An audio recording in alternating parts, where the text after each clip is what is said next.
চলো কিছু কমেন্ট পড়ে নিই। রিয়া দাস লিখেছে তোমার টিপসগুলো অসাধারণ। Thank you Riya.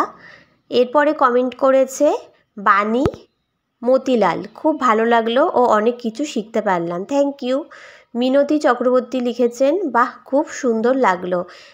অনেক অনেক ধন্যবাদ তোমাদের।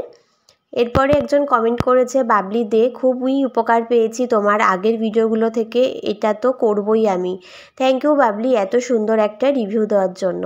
এরপরে কমেন্ট করেছে রুমি মুখার্জি, তোমার ভিডিওটা দেখে খুবই ভালো লাগলো, সুন্দর একটা টিপস পেলাম, এইভাবেই সুন্দর সুন্দর টিপস আমাদের দিও, অনেক উপকৃত হব। থ্যাংক ইউ রুমি এত সুন্দর একটা কমেন্ট করার জন্য। দেখো কমেন্ট পড়তে পড়তে আমি ব্রাশ দিয়ে কিন্তু কলটাকে পুরোটাই মিশ্রণটা এরমভাবে লাগিয়ে দিয়েছি। এবার আমি এটা 2 থেকে 3 মিনিট রেখে দেবো। দেখো 3 মিনিট পর ফিরে এসেছি। এবার আমি যে লেবুর খোসাটা ছিল সেটা দিয়ে ভালো করে ঘষে নেব। তোমরা চাইলে স্কচ ব্রাইট দিয়েও ঘষতে পারো বা ব্রাশ দিয়েও ঘষতে পারো। তো দেখো এখন আমি অল্প একটু ঘষতেই দেখো কতটা চকচক করছে, তোমরা দেখতে পাচ্ছ।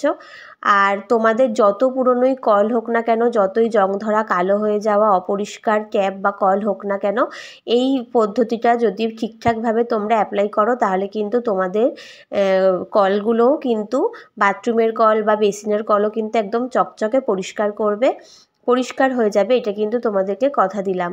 তো দেখো কতটা সুন্দর ঝকঝক করছে, তোমাদের সামনেই আমি কিন্তু সুন্দর করে অ্যাপ্লাই করে দেখাচ্ছি। এবার জল দিয়ে একদম সুন্দর করে ধুয়ে নিচ্ছি। দেখো কতটা চকচকে পরিষ্কার হয়েছে। আগে তো আমার পরিষ্কার ছিলই, কিন্তু তারপরেও দেখো কতটা চকচকে পরিষ্কার হয়ে গিয়েছে, তোমরা নিজেরাই দেখছো। এরপরে তোমাদের একটা টিপস দিচ্ছি, সেটা হচ্ছে বেসিনের যে সিঙ্ক থাকে, যে পাইপ থাকে নিচে, ওখান দিয়ে যে জল যায় সেখানে কিন্তু অনেক সময় জল আটকিয়ে যায়, যেতে চায় না, এরকম জল ভর্তি হয়ে যায়। সেক্ষেত্রে কি করব, আমরা এখানে একটুখানি বেকিং সোডা এই কলটার এখানটায়, বেসিনের এখানটাতে দিয়ে দিচ্ছি, সিঙ্কের মুখটাতে দিয়ে দিচ্ছি। এরকমভাবে চারিদিকে একটুখানি বেশি করেই কিন্তু বেকিং সোডা দিয়ে দেবো। তারপরে আমরা এর মধ্যে দেবো ভিনিগার এর ওপর থেকে একটুখানি এইভাবে দিয়ে আমরা 2-3 মিনিট রেখে দেবো। 2-3 মিনিট রেখে দেওয়ার পরে গরম জল নিয়ে ওপর থেকে ক্রমাগত এইভাবে ঢালতে থাকবো। তার ফলে কি হবে, পাইপটা খুব সুন্দর করে পরিষ্কার হয়ে যাবে। পাইপের মধ্যে কিছু আটকে থাকলে নোংরা আবর্জনা সেগুলো কিন্তু খুব সুন্দর করেই বেরিয়ে যাবে, আর কিন্তু বেসিনের মধ্যে জল দাঁড়াবে না। তো এই টিপসটাও তোমাদের কেমন লাগলো জানিও। আজকে 2টো টিপস তোমাদের সাথে শেয়ার করলাম। ভিডিওটা ভালো লাগলে লাইক করো, তোমাদের মূল্যবান মন্তব্যগুলো রেখো, আমার খুব ভালো লাগে। চলো অন্য একটা টিপসের ভিডিও নিয়ে তোমাদের সঙ্গে আবার দেখা হবে। ততক্ষণ পর্যন্ত তোমরা সবাই ভালো থেকো, সুস্থ থেকো, সাবধানে থেকো। আজকের মতো সবাইকে টাটা।